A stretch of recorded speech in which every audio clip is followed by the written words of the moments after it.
Halo para intelektual muda, Assalamualaikum. How are you doing? I hope all of you are in good condition. Well, today's video, I'm going to explain about tips untuk menjawab soal grammar terkait dengan tes TOEIC atau ujian TOEIC. Nah, para intelektual muda sebenarnya ada tips dan strategi untuk menjawab soal grammar atau tata bahasa atau di dalam TOEIC itu disebut dengan soal reading. Apa saja? Here we go, kita mulai. Oke, para intelektual muda, ini merupakan penjelasan atau tips untuk menjawab soal grammar completion yang ada di dalam buku, di mana biasanya grammar completion tests your knowledge of a number of grammatical concepts including the following. Nah, biasanya itu ujian-ujian grammar di dalam ujian TOEIC kita akan mencari part of speech, sentence part seperti subjek, objek, dan komplementnya. Kemudian kita mencari jawaban jiren, infinitive, participle, verb tense dan voice, comparative and superlative adjective, dan conjunction. Nah, hal-hal itu biasanya merupakan atau hal ini merupakan soal yang sering keluar di dalam ujian reading, khususnya untuk bagian grammar. Oke. Sebelum kita masuk ke tipsnya, kita lihat dulu soal nomor 1. Here is an example of grammar completion sentence. Nah, berikut ini adalah contoh dari soal tata bahasa atau reading di dalam TOEIC, di mana kita harus mengisi blank-blank ini. Dan tentunya ini terkait dengan hal yang saya kurung ini. Oke, kita cek ini sudah disebut jawabannya spoken. Kenapa? Well, the company is based in Brazil. English is bla bla bla by many of the employees. Nah, ini ada by penandanya, ini subjeknya, ini to be-nya. Maka di sini pasti verb ketiga karena kalimatnya pasif. Oh, passive voice ya. Berarti yang mana itu? Nih dia. Nah, verb ketiga dari speak adalah spoken. Maka jawabannya yang tepat ini. Nah, seperti itu. Sekarang kita bahas tipsnya. Oke. Nah, apa-apa saja sih yang akan keluar di ujian TOEIC itu khusus untuk melengkapi kalimat? Tentunya kita mencari subjeknya, verbnya, objek, dan bahkan komplement di dalam ujian tersebut. Kita harus kenal dulu subjek. Subjek itu definisinya person, place, things that is doing or being something. Nah, seseorang atau tempat atau hal yang sedang digunakan atau dipakai untuk melakukan sesuatu. Kemudian verbs merupakan action atau state of being. Objek itu bisa berupa orang, tempat, things. That verb is acting upon. Dan complement bisa berupa kata, frasa that is necessary in order to complete, untuk melengkapi the meaning of the subject, makna dari subjek atau objek dari suatu kalimat. Nah, biasanya ini akan sering ditanyakan. Oke, sekarang untuk video ini saya hanya bahas subjek saja. Ya, subjek itu bisa berupa orang, place, things, dan kita akan lihat soalnya biasanya atau tips yang akan kita bahas adalah missing subject. Nah, di dalam ujian TOEIC pasti akan ada penghilangan subjek. Kita harus kenal dulu tips pertama ini, yaitu ingat atau remember what part of speech can be the subjects of a sentence. Apa jenis kelas kata yang bisa digunakan sebagai subjek di dalam sebuah kalimat? In English, di dalam bahasa Inggris, the subject of a sentence can be a noun, pronoun, gerund, and infinitive. Nah, di dalam bahasa Inggris, subjek itu bisa berupa kata benda, kata ganti, jiren, dan bahkan infinitif di dalam sebuah kalimat. Nah, kita cek. Oke, ini dia. Nah, apa saja kelas kata atau part of speech yang bisa dijadikan subjek? Yang pertama adalah kata benda. Nah, kata benda contohnya employees ini merupakan kata benda. Oke. Yang kedua adalah pronoun, kata ganti. Nah, kata ganti orang ketiga tunggal untuk perempuan she, berarti itu bisa sebagai subjek. Dan yang ketiga adalah gerund. Gerund itu adalah kata kerja yang bertambah ing di awal kalimat, fungsinya sebagai kata benda dan dia bisa menjadi sebuah subjek atau subjek dari sebuah kalimat. Jadi preparing ini menjadi noun yang berfungsi sebagai subjek atau disebut dengan gerund. Dan yang terakhir, subjek itu bisa berupa to infinitive. Seperti apa to infinitive itu? To diikuti oleh verb pertama atau bear verb nih, read. To read the reports was. Nah, ini menjadi subjek dari sebuah kalimat. Was his priority. Nah, apa saja yang tidak bisa menjadi subjek, can be a subject. Kata kerja tidak bisa menjadi subjek. Sebagai contoh, the print. Print itu adalah kata kerja, maka dia nggak bisa menjadi subjek. Tapi kalau dia ingin menjadi subjek, dia harus berubah dulu menjadi kata benda. Print menjadi printer. Berakhiran er itu penanda kata benda dalam bahasa Inggris. Dan adjective. Adjective tidak bisa menjadi subjek. Contohnya wise. Wise adalah adjective. Nah, kalau ingin menjadikan dia subjek, harus berubah dulu menjadi kata benda. Nah, wise kalau dijadikan kata benda menjadi wisdom. Oke, sekarang kita cobakan latihannya ya. If the blank is the subject of the sentence, you can eliminate answer option that are verbs or adjective. Jika blank-blank atau titik-titik nanti pas kita ujian itu merupakan subjek dari sebuah kalimat, kamu bisa mengeliminasi jawaban atau pilihan jawaban yang mana jawaban verb dan adjective, karena yang kita cari adalah subjek. Subjek berarti hanya 4 ini saja yang bisa jadi subjek: noun, pronoun, gerund, dan infinitive. Oke, sekarang kita coba jawab ini. Underline the subject in each sentence. Garis bawahi subjek di masing-masing ini. Then write the specific part of speech of the subject. Nah, mana sih yang menjadi subjek pada kalimat pertama? Training is often facilitated by real words. Examples. Nah, ingat subjeknya adalah training yang berfungsi yang dimana yang berakhiran ing ini merupakan subjek sebagai gerund. So, gerund. Tulis di sini. Jadi kita tahu bahwa verb ing ini juga bisa sebagai subjek. Tapi dia masuk kategori gerund. Oke. To finish Nomor 2. To finish the project is a real goal. Menyelesaikan project adalah their goal, tujuan mereka. Nah, coba perlihat mana yang subjeknya to finish. Maka ini masuk kategori infinitive. Oke, nanti kita akan pelajari predikat ini ya. Kenapa is di sini? Oke, nanti sekarang kita fokus ke subjek dulu. Nomor 3, Miss Tazi was promoted to religion director last month. Oke, mana yang menjadi subjeknya? Miss Tazi. Di mana ini fungsinya adalah kata benda. Ini dia. Sedangkan to finish tadi adalah infinitive. Oke, missing subjek tips pertama sudah tahu bahwa yang menjadi subjek hanya noun, pronoun, gerund, dan infinitive. Sedangkan verb dan adjective tidak bisa menjadi subjek. Oke, kita lanjut ke tips nomor 2. Know the subject pronoun, personal pronoun and when to use them. Nah, kita kenal mana yang personal pronoun dan kapan menggunakannya. Di mana subjek dari sebuah kalimat itu bisa berupa personal pronoun I, you, she, he, it, dan untuk yang pluralnya we, you, they. Nah, hati-hati ini. Ketika dia simple present we, maka penggunaan to be are, you, to be are. Nah, ini harus paham dengan kajian tenses dengan baik.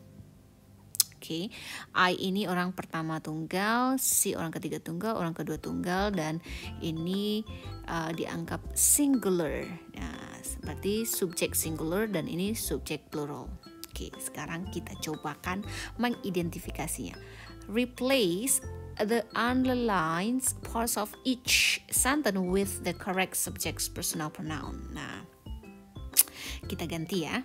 Miss Reynolds call William and Alice into her office. Kita replace ini menjadi personal pronoun yang baik.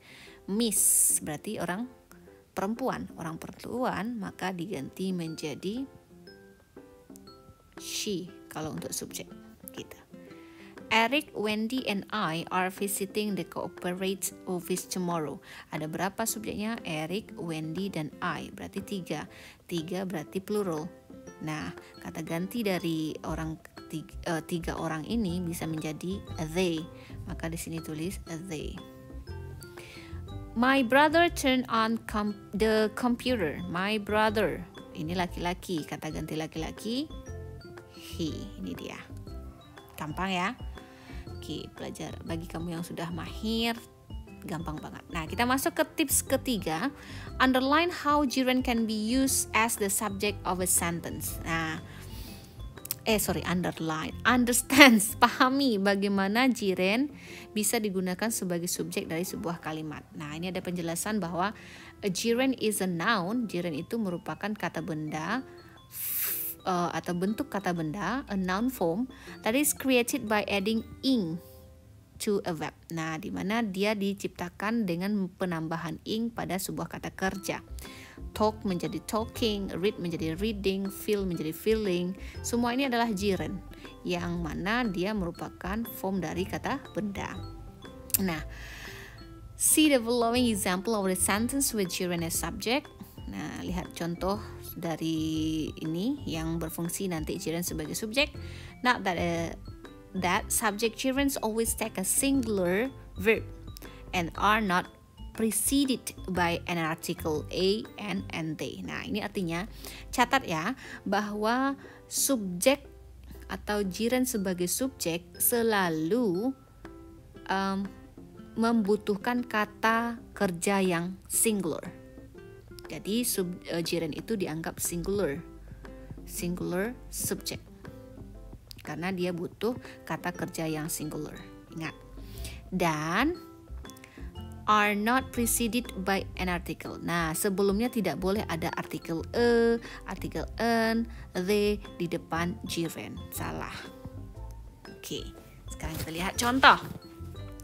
Taking is not permitted in library. Ingat, taking gerund, maka kata kerjanya harus menggunakan kata kerja singular is. Tidak bisa taking are, salah, karena are itu untuk plural. Walking is a good way to improve one's health nih, oke. Walking, kemudian kata kerjanya sudah menggunakan to be is karena dia singular verb. Nah, sekarang yang di bawah ini salah. Kenapa? A walking. Ingat bahwa gerund tidak boleh diikuti oleh a, and they atau artikel. Gimana? Sudah paham? Karena ini akan berfungsi nanti ketika soal blank-blank ya. Hati-hati. Oke, circle one error in each sentence and then correct the sentence.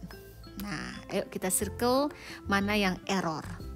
Jogging, ini gerundnya sebagai subjeknya. Kemudian kata kerjanya are. Berarti yang salah adalah are. Oke. Kenapa salah are? Kita buat seperti ini aja. Besar sekali. Nah, kenapa? Karena tadi gerundnya ini tidak, kata kerjanya harus dalam bentuk singular verb. Maka harusnya di sini jawabannya bukan are tetapi is. Ini salah. Oke. Berikutnya, attending Bimon Lee staff meetings are required. Nah, apa yang salah di sini? Di sini ada attending, right? Nah, berarti ini subjeknya. Subjeknya berupa apa tadi? Bentuk gerund. Nah, gerund sebagai subjek, maka kata kerjanya harus kata kerja singular. Ingat, singular. Jadi yang salah adalah are. Harusnya jawabannya di sini adalah is. Oke, Berikutnya. Buy new equipment will cost the company a lot of money. Oke. Apa yang salah? Yang salah adalah yang di depan ini adalah subjeknya. Karena dia gerund tidak bisa buy, tetapi yang harus buy ini harusnya dalam bentuk kata kerja ing. Buying. Nah, baru benar. Oke. Gimana? Kita lanjut tips keempat. Tips keempat. Know the sentence construction in which infinitives can serve as the subject. Nah, kita harus mengetahui construction. To ask, to email, to talk are all infinitive. Semuanya itu adalah infinitive. Diawali oleh to, ini infinitive. Nah, jadi to us ini verbnya best ya. Oke, verb dasar gitu maksudnya ya. While it is not common, the following sentence construction allows infinitive to be used as a subject. Ya, di mana infinitive diikuti oleh linking verb, diikuti oleh complement. Nah, kita lihat ya, yang sebagai subjek tadi bahwa infinitive bisa sebagai subjek.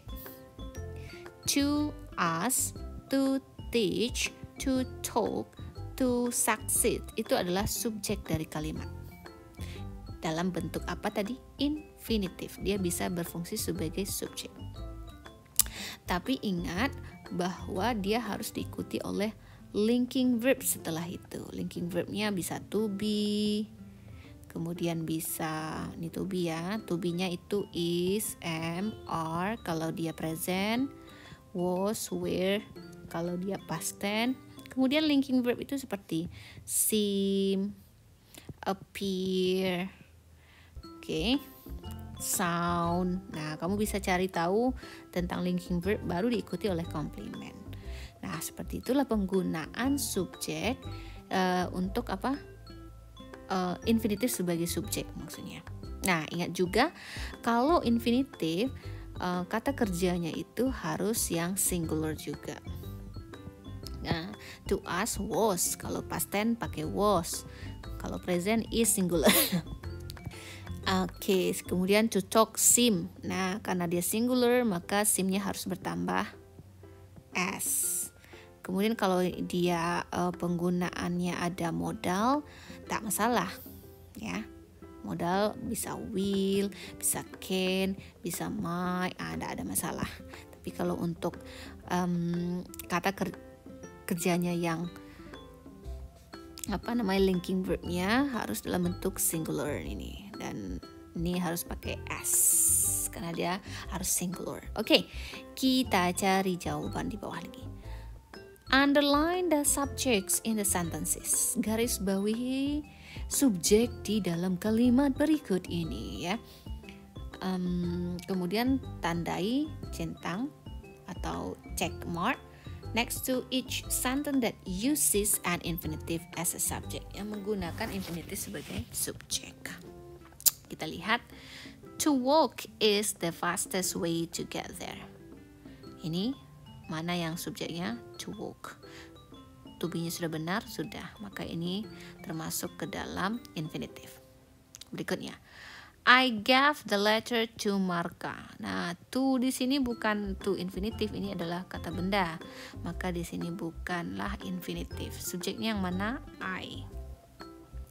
To start the project immediately will be important. Oke, mana subjeknya? Ya, berupa infinitive, ada to start. Maka ini to infinitive dicentang. Nah, jadi intinya to infinitive bisa menjadi subjek seperti ini. Mengajar is very fulfilling. Atau bertanya merupakan cara terbaik, the best way to find out, untuk menemukan jawaban. Nah, kayak gitu. Jadi subjek tidak hanya dimiliki oleh pronoun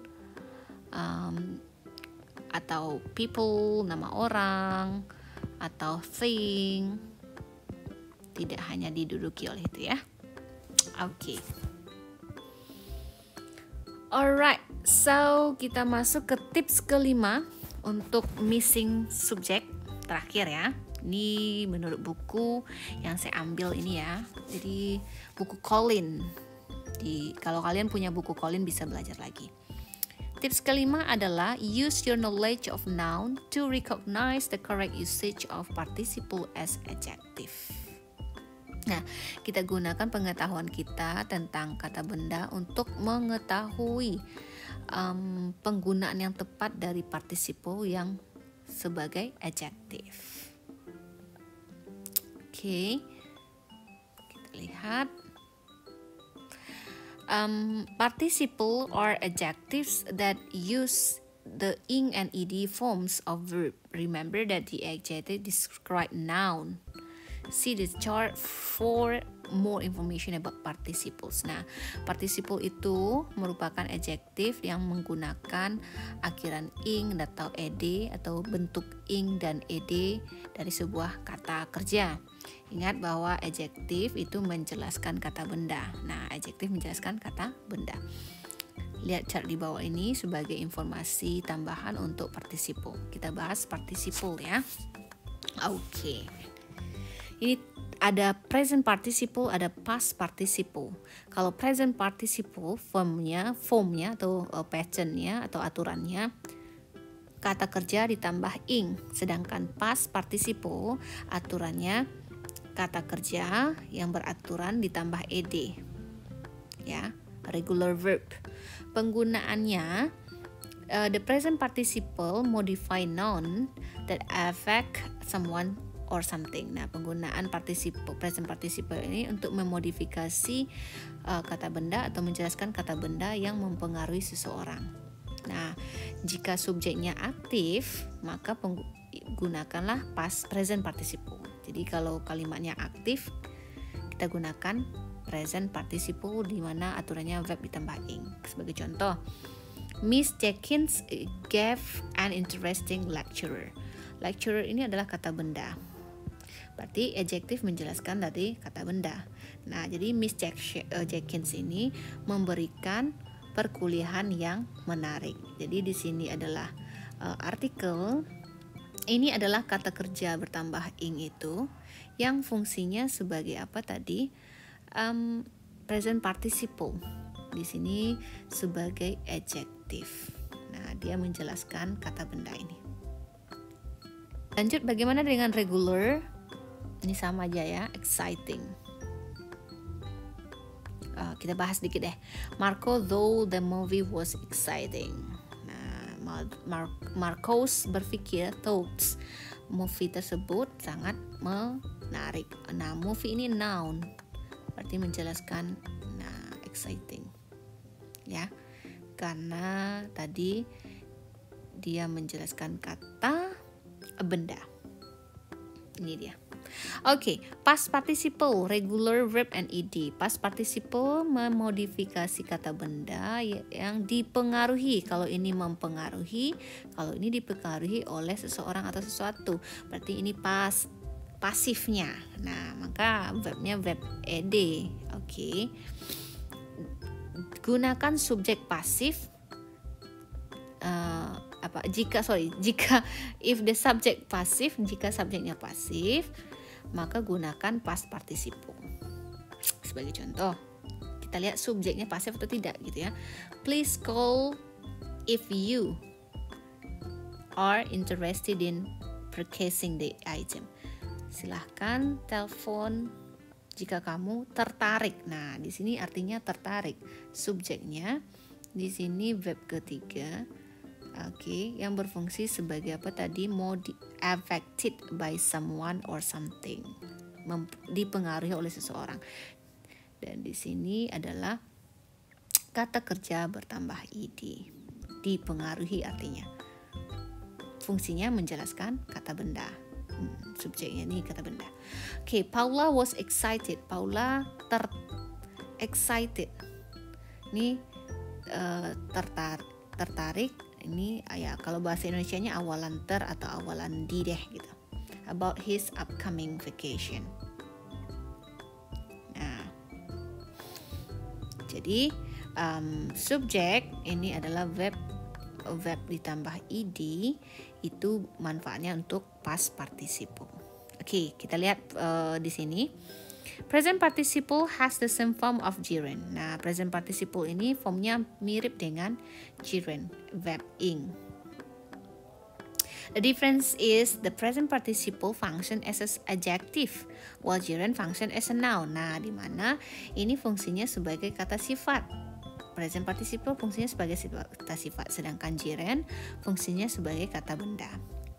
The past participle form varies for irregular verb. Nah, past participle ini, bentuk dari past participle ini bervariasi kalau kata kerjanya yang tidak beraturan. Oke, kita cobakan ya. Choose the correct participle form to complete each sentence. Nah, pilih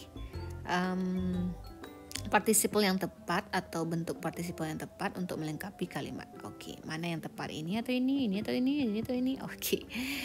All employees are required to watch the training or train video. Mana yang tepat? Kita lihat apakah ini kalimatnya aktif. Kalau aktif pakai present participle, kalau pasif pakai past participle. Mana? Semua employee diwajibkan untuk menonton. Di sini ada artikel, ini ada noun, pasti di sini adjective. Adjektifnya pasti pakai ing karena dia aktif. Maka jawabannya adalah training. Oke.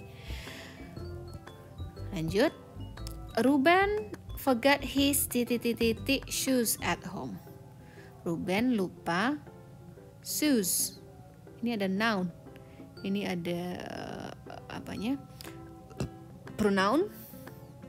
Berarti di sini jawabannya kalimatnya aktif. Kalau kalimat aktif maka jawabannya jogging. Oke. Ya, Ruben melupakan sepatu joggingnya karena aktif ya. Oke, berikut. Consumers are about the rising price.